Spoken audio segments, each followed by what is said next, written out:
भगवान भोलेनाथ माता पार्वती को कथा राम कथा श्रवण करा रहे हैं। कहते हैं कि उमा राम समहित जग माही, गुरु पितु मातु शंभु प्रभु नाही, सुर नर मुनि सबके यह रीति, स्वार्थ लाग करहि सब प्रीति। भगवान भोलेनाथ माता पार्वती को कहते हैं कि देवी, श्री राम के समान हित करने वाला जगत में कोई नहीं है। देवता मनुष्य मुनि सबकी यही रीति है कि स्वार्थ के लिए सब प्रीति करते हैं, सभी प्रेम करते हैं स्वार्थ के लिए। भगवान श्री रामचंद्र जी ने मित्रता का आदर्श जगत को बताया। जे न मित्र दुख होई दुखारे, ते नहीं बिलोकत पातक भारे, निज दुख गिरे सम रज करि जाना, मित्रक दुख रज मेरु समाना। कहते हैं सुग्रीव को किष्किंधा का राज्य दे दिया भगवान राम ने, और श्री राम लक्ष्मण के साथ प्रवर्षण पर्वत पर जाकर के पधारे और वहां चातुर्मास करने के लिए।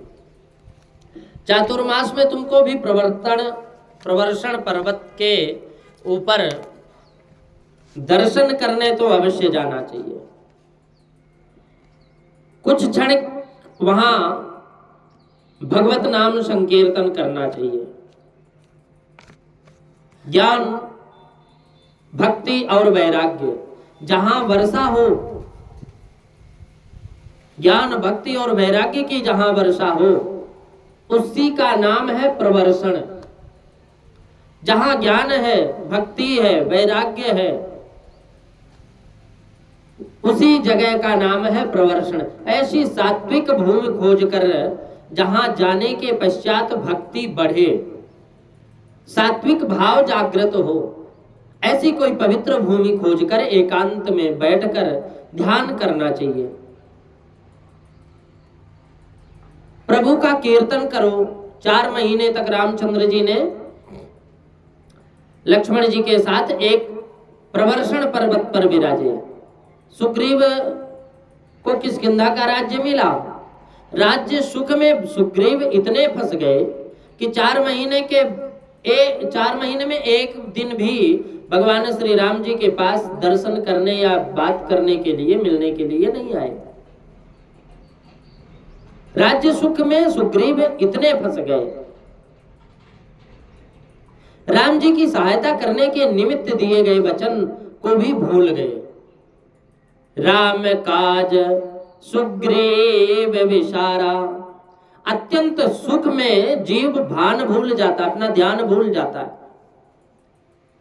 सुग्रीव को सुखी करने के लिए भगवान ने महाबलवान वाली को मारा। सुग्रीव को किष्किंधा का समस्त राज्य भगवान ने एक पैसे भी नहीं लिया। समस्त राज्य, श्री राम तो निष्काम है, समस्त राज्य दे दिए। परंतु 4 महीने में एक बार भी सुग्रीव भगवान के दर्शन करने नहीं आया और इच्छा भी नहीं हुई। परमात्मा के पास वे गए ही नहीं। यह जीव बड़ा दुष्ट है, बड़ा दुष्ट है, बड़ा स्वार्थी है। यह जीव कृतघ्नी है। ईश्वर के उपकार को यह बारंबार भूल जाता है। जीव जगत में, जगत के साथ प्रेम करता है, संसार के साथ प्रेम करता है, परंतु भगवान के, परमात्मा के साथ प्रेम नहीं करता। प्रभु के उपकार का स्मरण भी नहीं करता। प्रभु ने हमारे ऊपर बहुत उपकार किए। अनमोल शरीर भगवान ने दिया। भगवान की बहुत बड़ी कृपा है। हम सब प्रवृत्ति छोड़कर आज कथा में बैठे हैं। हमें श्री राम कथा सुनने का अच्छा सुयोग अवसर मिला। यह श्री राम कृपा का ही फल है। जीव तो ईश्वर को भूल जाता है, ईश्वर के से विमुख रहता है, परंतु ईश्वर जीव के प्रत्येक काम में साथ देता है। श्रीमद् भागवत में पुरंजन की कथा आती है। इस पुरंजन का अविज्ञात नाम का एक मित्र था। अविज्ञात सदैव पुरंजन की गुप्त सहायता किया करता था। यह पुरंजन ही जीव और अविज्ञात ही ईश्वर है। जीव ईश्वर का बिछड़ा हुआ अंश है। अंश के प्रति अंशी की अपार करुणा है और इस कारण से वह जीव की प्रत्येक क्षण गुप्त सहायता किया करता है। यह पृथ्वी किसकी है?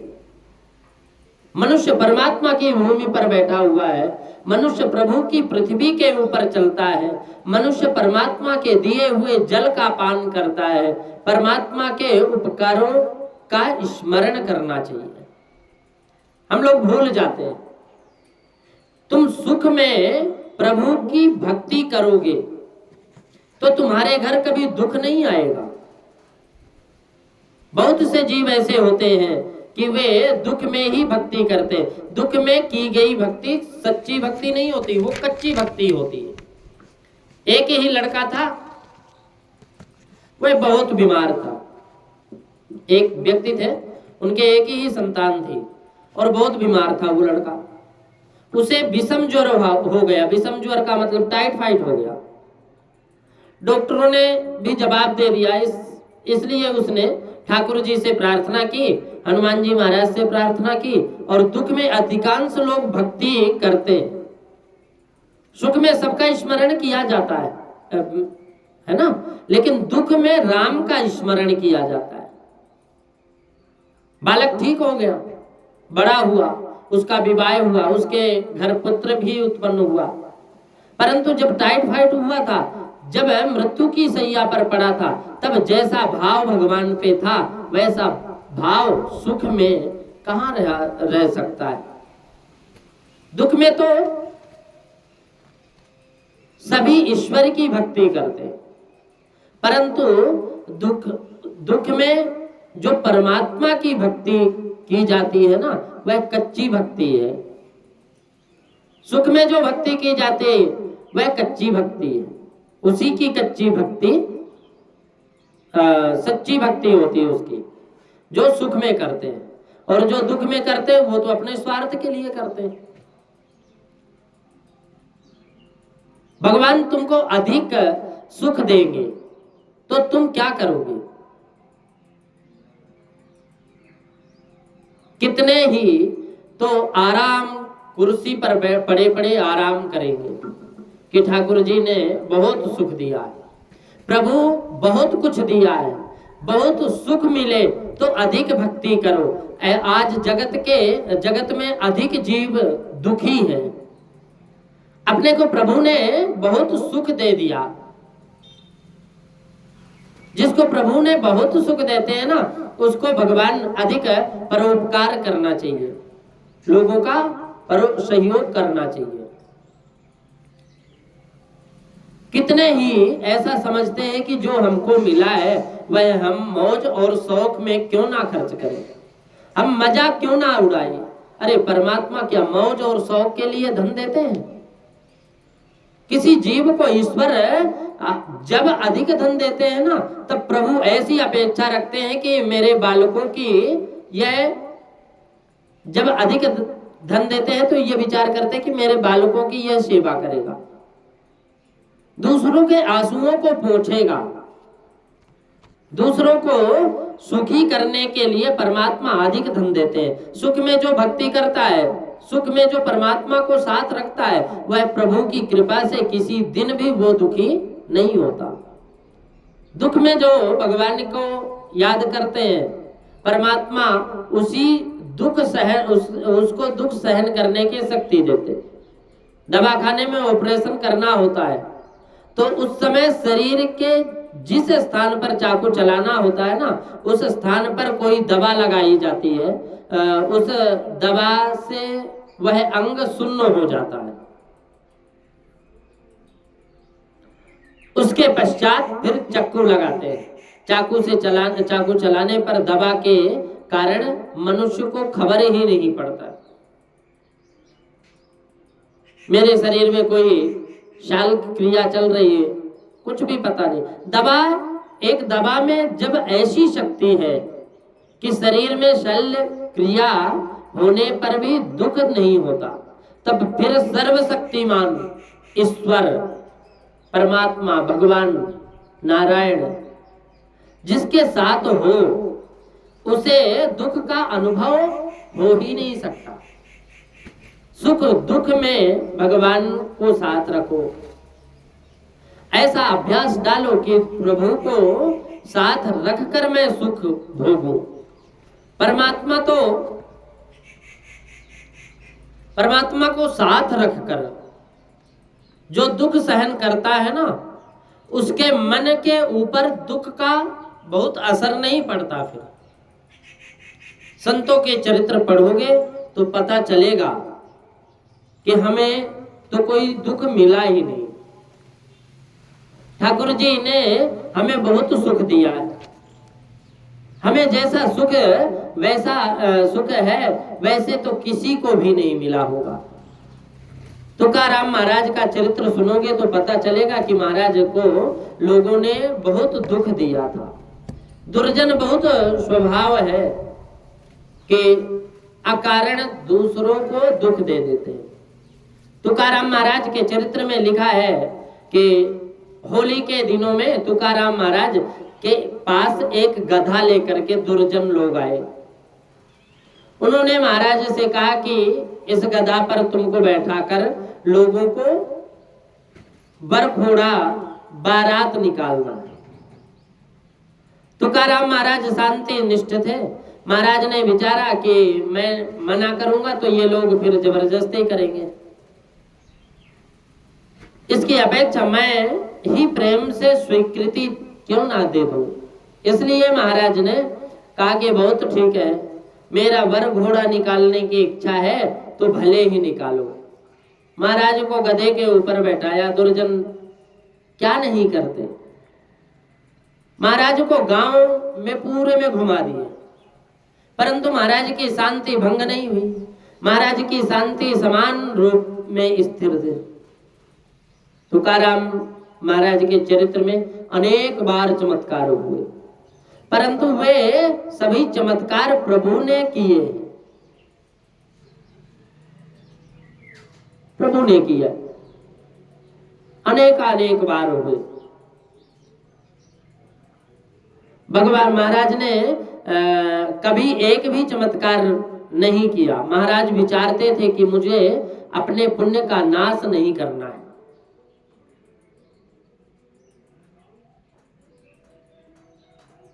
चमत्कार करने से बहुत वर्षों के पुण्य का नाश होता है। चमत्कार करने से बहुत से लोग पीछे पीछे फिरते हैं, फिर डोलते हैं। इसलिए सच्चे संत कभी भी चमत्कार नहीं करते। परंतु तुकाराम महाराज ने जीवन में एक बार चमत्कार किया। तुकाराम महाराज को गधे के ऊपर बैठाकर जब वर घोड़ा निकाला, तब उनकी पत्नी से कहने गए कि तुम्हारे पति वर घोड़ा है, तुम्हारे पति का वर घोड़ा है। लोग महाराज की पत्नी को बाहर ले आए और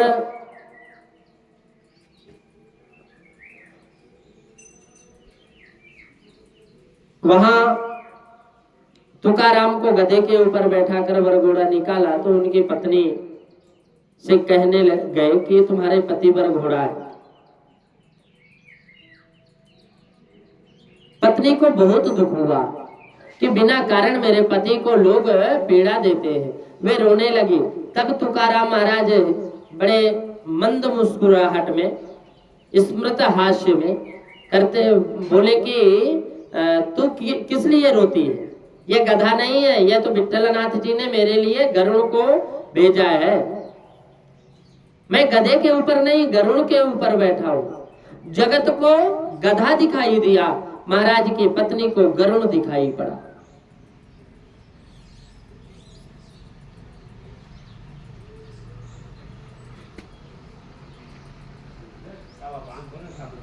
जी, चमत्कार करने से वर्षों का फल पुण्य क्षीण हो जाता है।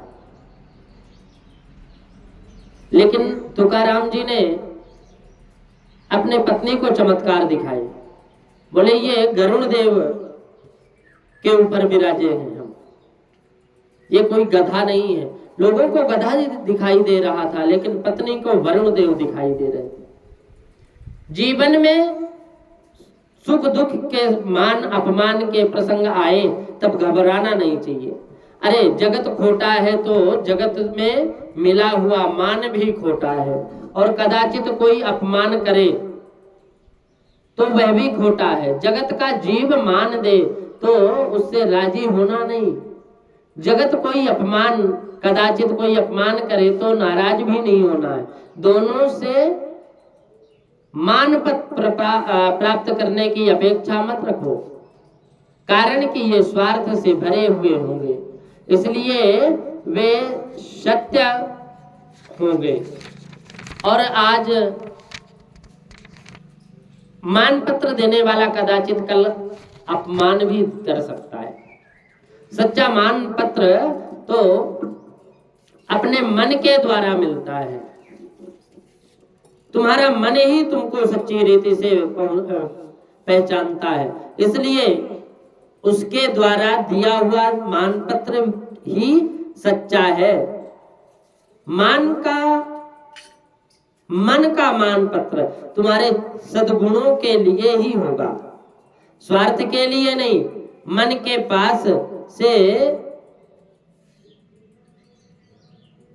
पास से मान पत्र मिला हुआ होगा तो प्रभु के दरबार में भी मान बढ़ेगा। जिसको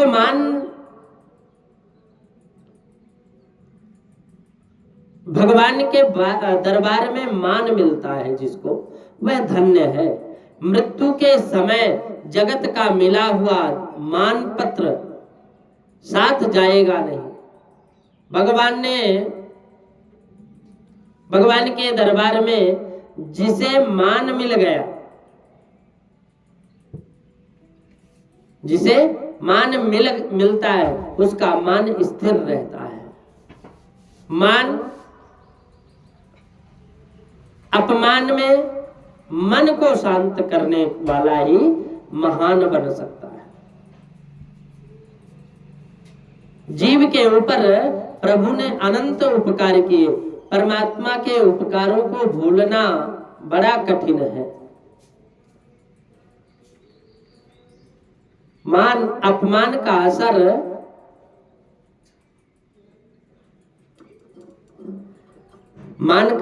मन के ऊपर नहीं होने देना चाहिए। बहुत मान मिले तो लाभ नहीं है, कदाचित कोई बहुत अपमान करे तो नुकसान नहीं। चाहे जैसा सुख दुख का प्रसंग आए, परमात्मा को साथ रखना, हर प्रसंग को साथ रखना, और जब जब फुर्सत मिले तब तक आप प्रभु के चरणों में निष्ठा रखना, प्रभु के चरणों को प्रणाम करना। दुख का प्रसंग आए, परमात्मा को साथ रखना। हर प्रसंग में लोग पैसे का पॉकेट तो साथ ही रखते हैं, पैसे की तुम साथ रखते हो, लेकिन खाली पैसे का पॉकेट साथ में रखने से कुछ नहीं होता। हम अपने कर्मों का पॉकेट, शुभ कर्म का फल भी साथ में रखें।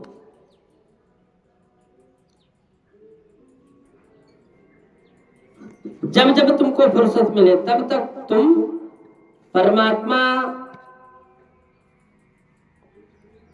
को याद करो। पुण्य का हिसाब रखते हुए हमें, परंतु पाप का भी हिसाब रखते हो तो रखना चाहिए। स्वयं के लिए खूब करते हो, लोग दान पुण्य खूब करते हैं, वे अपनी पर्सनालिटी के लिए, स्वयं के लिए तुम खूब काम कर रहे हो, यही वाला। तो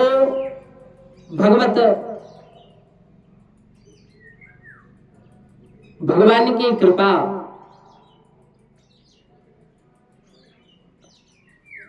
नारायण की कृपा किस पर हो जाए, कब हो जाए, कोई पता नहीं। मनुष्य पुण्य का विचार करता है, पाप का विचार नहीं करता। वह पाप बहुत करता है, परंतु परमात्मा तो अतिशय उदार है, बहुत दयालु है, उसके पाप को भगवान भूल जाते हैं।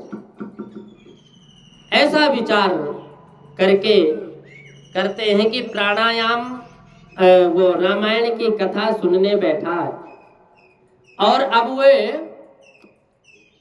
मेरा अच्छा चतुर पुत्र बनेगा, अब रोज मेरी सेवा करेगा, भक्ति करेगा। कथा सुनने बैठा है और जब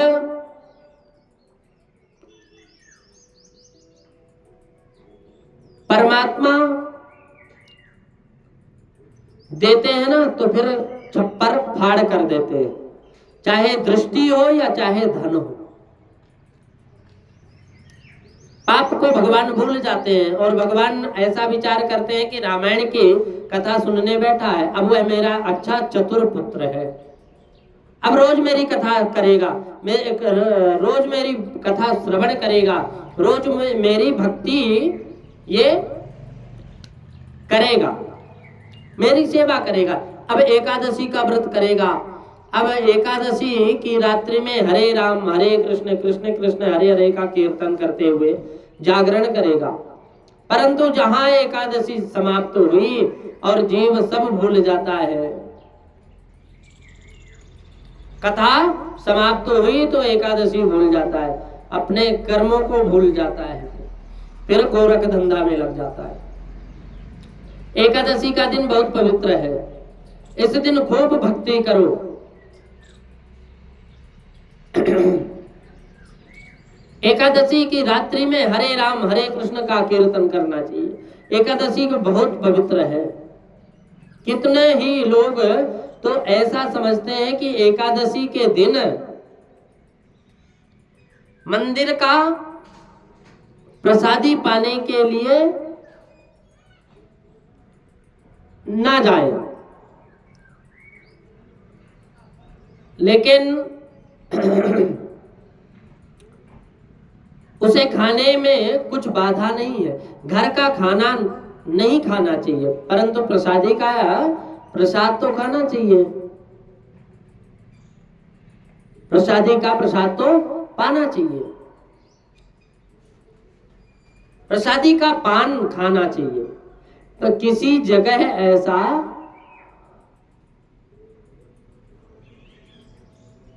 परमात्मा बड़े दयालु होते हैं। तुम्हारे जीवन में ऐसा प्रसंग आ सकता है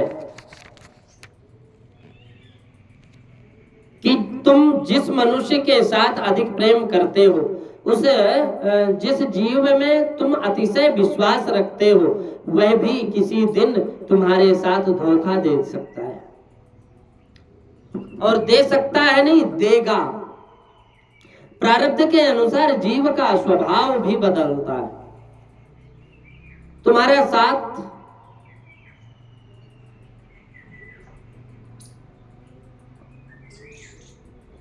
अधिक प्रेम करते हो, जिस जीव में अतिशय विश्वास रखते हो, वह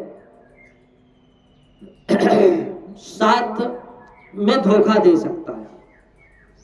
मेरा काम करेगा, जिसके लिए तुम बहुत आशापूर्ण रखते हो कि ये मेरा काम करेगा, ये उपयोग में आएगा, तब उसको परमात्मा कृपा दृष्टि प्रदान करते हैं।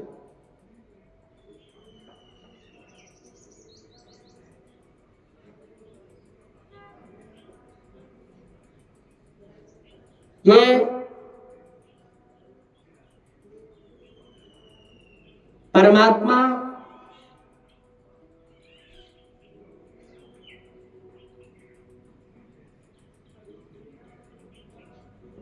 समौ फिरे रिपु होई प्रीत्य।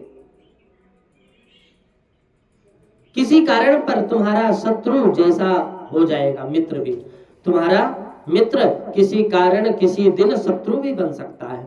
तो समौ फिरे रिपु होई प्रीत्य। शास्त्र में लिखा है कि जो मित्र नहीं है वह यदि शत्रु हो जाए तो बाधा नहीं है, परंतु जो मित्र है, जो मित्र है वह यदि शत्रु बन जाए तो तब तुम आनंद से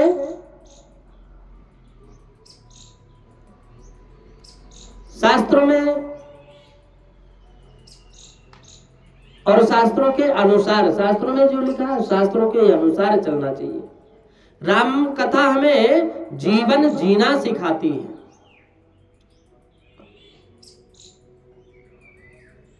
राम कथा जीवन जीना सिखाती है। शास्त्र में लिखा है कि जो मित्र नहीं है,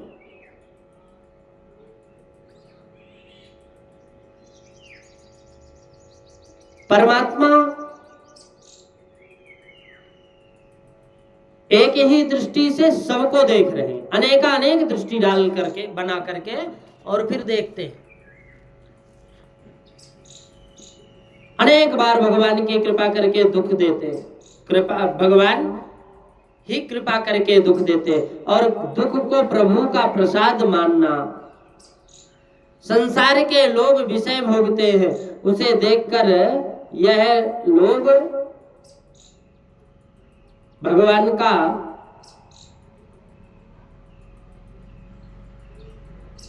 और भगवान हमारे। सुग्रीव को बहुत सुख प्राप्त हो गया था, वह राम जी के उपकार को भूल गया और वह राम जी के दर्शन करने के लिए भी नहीं गया। तो राम जी को आश्चर्य हुआ कि यह अभी तक जीव नहीं आया।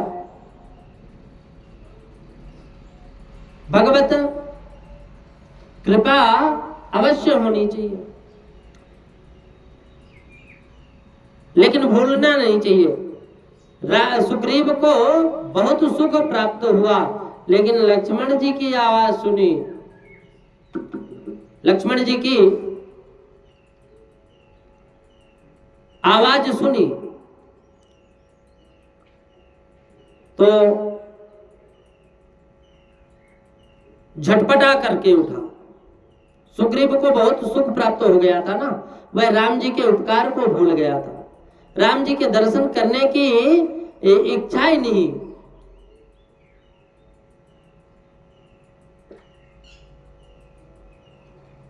राम जी कभी उपकार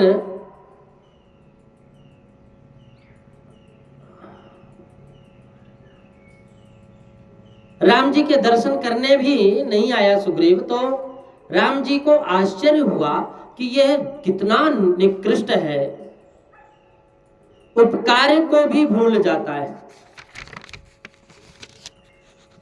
सीता जी के विषय में रघुनाथ जी व्याकुल हो गए और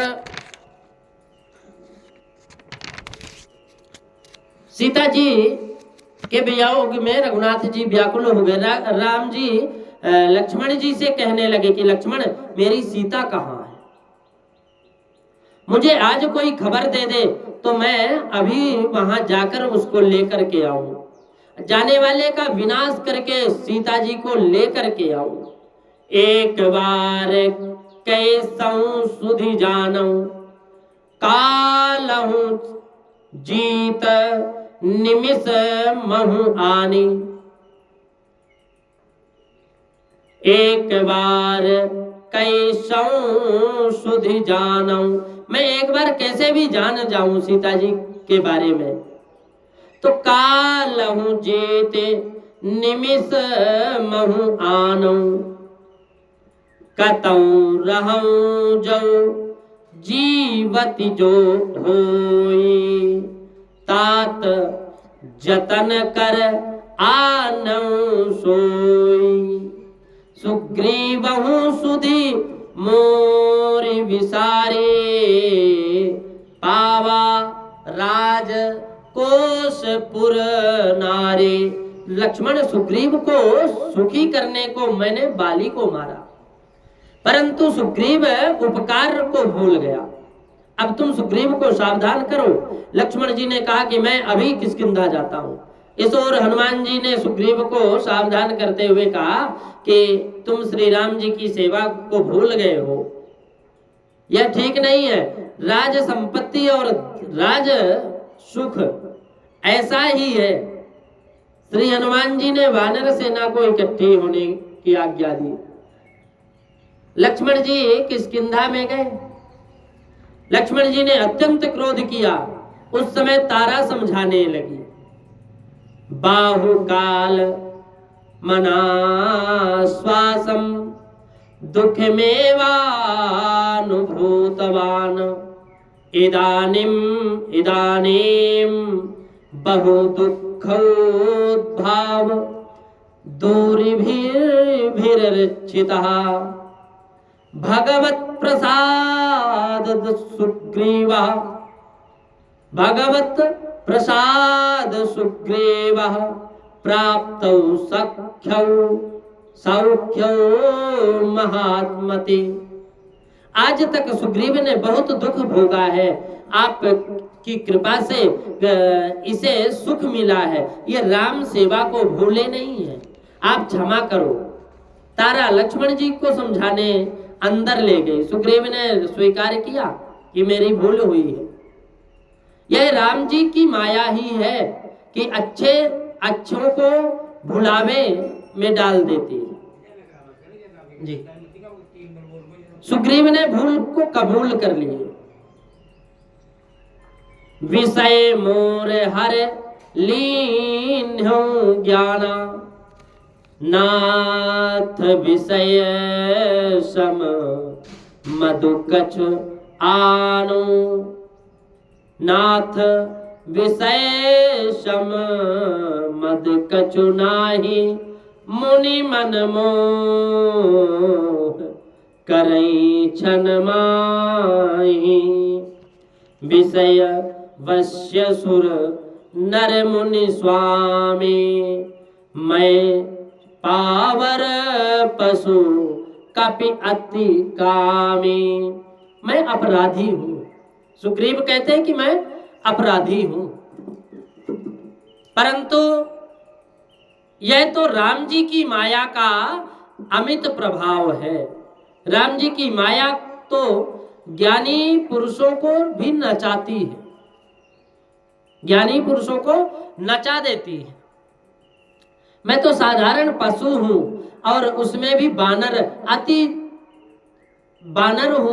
मैं तो जाति तो अत्यंत कामी होती है, बानर जाति अत्यंत कामी होती है। मेरे अपराध को क्षमा करो, मैं तुरंत ही राम जी की सेवा में चलता हूं। सुग्रीव ने लक्ष्मण जी की पूजा की, क्षमा मांगी और फिर बानर सेना समेत सुग्रीव लक्ष्मण जी के साथ रघुनाथ जी के चरणों में विराजमान हुए।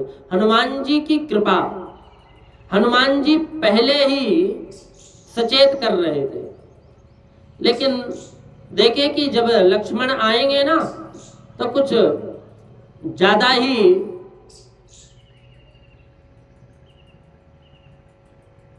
खलबली मचेगी। इसलिए हनुमान जी पहले ही समस्त वानरों को, समस्त वानर सेनाओं को निमंत्रित कर दिए और आमंत्रित करके उनको युद्ध के लिए, राम जी की सेवा के लिए समर्पित कर दिया राम जी के चरणों में। अतुलित बलिधामम हेम शैलावधेहम धनुजवन कृशानम ज्ञानी नाम अग्रगण्यम सकल गुण निधानम वारणानाम देशम रघुपति प्रिय भक्तम वात जातम नमामि। दृष्टवा रामं समासेनं गुहद्वारे शिलातले चैलाजिन धर्म श्यामम जटा मौल विराजितम विशाल नयनम शांतम स्मृच्चारु मुखाम्बुजम सीता विरह संतप्तम पश्यन्तम मृगपक्षिणा। प्रवर्षण पर्वत पर गुफा के द्वार के आगे एक विशाल शिला पर रघुनाथ जी महाराज अकेले विराजे हुए थे। सुग्रीव ने साष्टांग वंदन किया और प्रभु से क्षमा मांगी। हम लोग कल की कथा में श्रवण करेंगे कि परमात्मा जीव का अपराध भूल जाते हैं। सुग्रीव ने क्या कहा? 4 माह बाद जब लक्ष्मण जी सुग्रीव को लेने के लिए गए, भगवान बड़े दयालु होते हैं। पहले तो विस्मृति कराते हैं, भुला देते हैं और बाद में फिर याद दिलाते, फिर पश्चाताप करवाते हैं। और जो पश्चाताप कर लिया वो भगवान का प्रिय हो जाता है। देह धरे कर यह फल भाई, भजिय राम सब काम बिहाई। सोई गुणज्ञ सोई बड़ भागे, जो रघुवीर चरण अनुरागे।